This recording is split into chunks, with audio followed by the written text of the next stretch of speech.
know, you have really created quite a following of Muslim young communities. And you've been speaking against anti-Semitism and really speaking about October 7th and writing about it. And I read your Wall Street Journal piece. And I was very touched. And I wanted to know, you're Muslim, what did it all mean to you?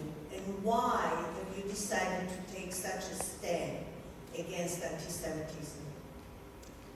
Thank you, Daphne. To answer this question, I'll kind of start with why I started Mala. Our works predated October 7th. And I will say that since 9/11, Muslim American voices such as myself have been bullied into silence. And I call this coerced cohesion. If we dare to speak out against extremism, against anti-Semitism, against violence in our own communities, if we dare to do that, we are called traitors, bigots, Islamophobes. The word Zionist is spit at us as if it's some sort of slur. Either that or our voices become tokenized. The left and the Islamists have had a monopoly on Muslim American representation since 9/11. And the core problem remains because the majority of mainstream Muslim American organizations are Islamists. And I started Mala because Muslim Americans deserve better. Now, post-October 7th, the masks came off, and I think we can all agree that universally the line of empathy and humanity changed. What I found to be so deeply disturbing was that simply sharing empathy or reaching out to support our Jewish American brothers and sisters, somehow that translated into supporting and signaling a signal of support for bombing Gaza. How many of us have heard this? I'm not against Jews, I'm not anti-Semitic, I'm against Zionism, I'm anti-Zionist. That has become the reason why Cheryl made this film. This is why the denial happens. I penned the op-ed in the Wall Street Journal because we have a lot of work to do in the community. I wrote about anti-Semitism in the Muslim American community because October 7th drew a line in the sand. And I will say that the problem is going to continue as long as we have organizations like CARE having a seat and being present at the White House Summit on anti-Semitism. We are going to continue having this problem. And as long as we have elected officials like Rashida Tlaib and Ilhan Omar be the main faces of Muslim American civic engagement, we are not getting anywhere. And this is why we started this. This is why, because Mala is so important. We need Muslim American voices. We need a place, we need a home for voices like myself, like Ahmed's. This is the reason why you can be proud of your Muslim American heritage. You can reject grievances. You can set an example to break anti-Semitism that's been passed on from generation to generation. Because all it does is it disempowers and marginalizes us, and it justifies the hate that exists in our community. It's amazing. Thank you so much. Can I just briefly say that thanks to Zainab reaching out to me soon after October 7th, she got me an op-ed, helped me get an op-ed in the Wall Street Journal, helped me get in front of multiple organizations, get to the Oslo Freedom Forum. So I'm incredibly, this is the idea of creating a new political home for people that are outside the binaries, and I'm really grateful for Mala, and I'm grateful for Zainab, and the like-minded Arabs and Muslims who are rejecting the binary thing. No, I absolutely agree with you. I am so proud of you. You know, when I read your piece, I was in tears. Because I'm, in my heart, I mean, I've had many, many events, and all of them are culturally diverse. Because in my heart, I believe that our global community is going to destroy itself unless we all come together. So thank you so much for everything that you've been doing. You know, I wanted to talk about the plight of women at this point because one of the things that shocked me most of all is the way women organizations were silent. I mean, we watched these things. Yes, I went with Hillary Clinton to the UN when the UN women would not make a sound or make any statement after October 7th. It took 8 weeks before they even made a statement. And they made a statement because of Hillary Clinton, because she put her foot down and absolutely insisted that if they didn't, she was going to give interviews and hold a press conference about the fact that the UN Women organization is silent about the atrocities on October 7th. And I hope everybody here appreciates the way that she's moved forward and became such an important voice. But the next question is to you, Heidi.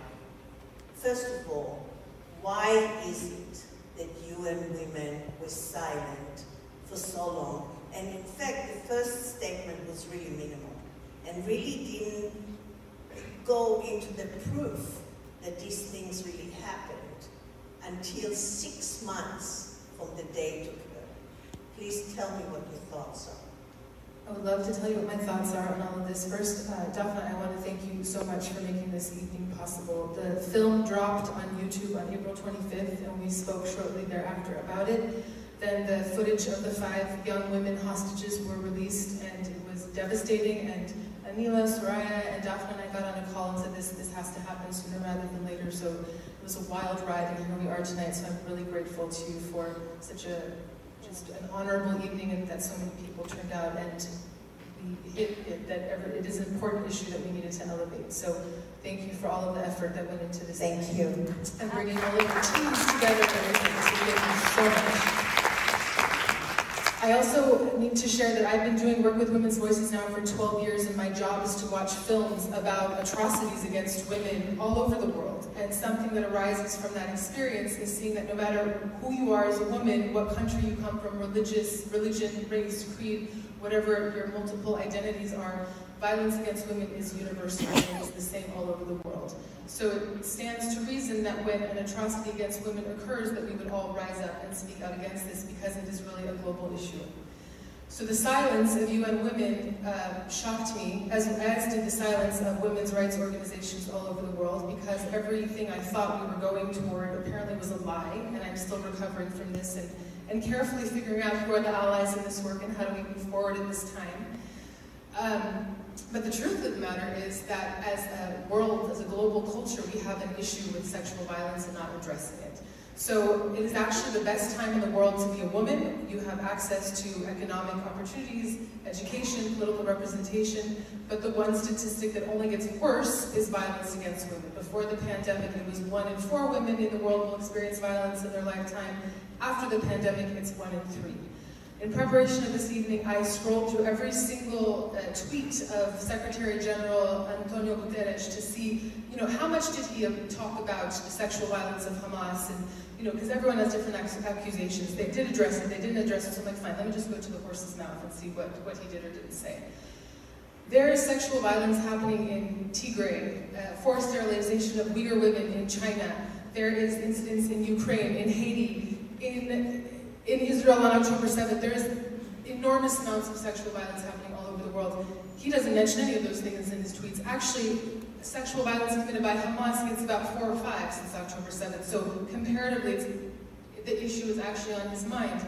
At the same time that he was finally making a statement publicly around November 29th, at the same time, UN peacekeepers who had traded services they were supposed to provide to women in the DRC for sex were finally being brought to justice. And he didn't tweet about that. That would have been a real effort to show we are serious about addressing sexual violence in the world. So this is a global women's rights issue.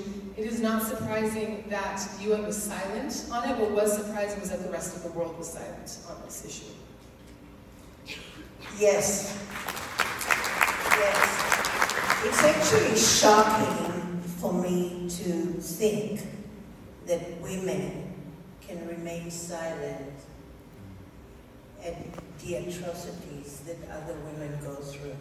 You know, I was just privy to a documentary, actually film, that was taken in Ukraine, you know, by the rapes and violations and violence against young women that are trying to cross the border. It is horrific, and not one word is mentioned in the news about that. And not one women organization has done anything about it. So it is horrific to think that women can be treated like that and that it's normalized. So my question is to you, Anila.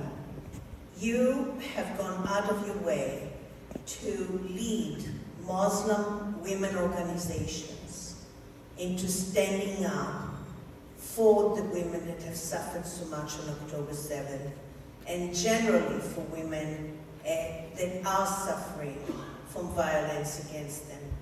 Can you please talk about what you guys are doing? Thank you so much, Daphna. I'm so happy to be here, to see so many diverse faces listening to our story, because that's what we want to do.